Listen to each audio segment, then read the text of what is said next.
आहे. आणि मी तुला सांगतो बेटा, मी तर हे सांगतो की अवतीभोवती अंधारच होता, दिवाही नव्हता.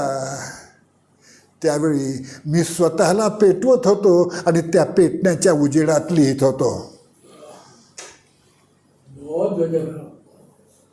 साहेब प्रमोद बाबू,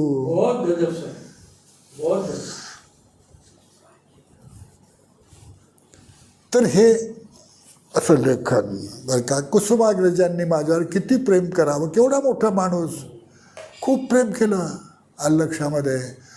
पुलंनी आणि बाबूराव बागुल, हे बाबाराव, केवढं प्रेम या मोठ्या भाई वैद्य, खूप मोठ्या मोठ्या माणसांनी प्रेम केलं माझ्यावर आलक्षामध्ये.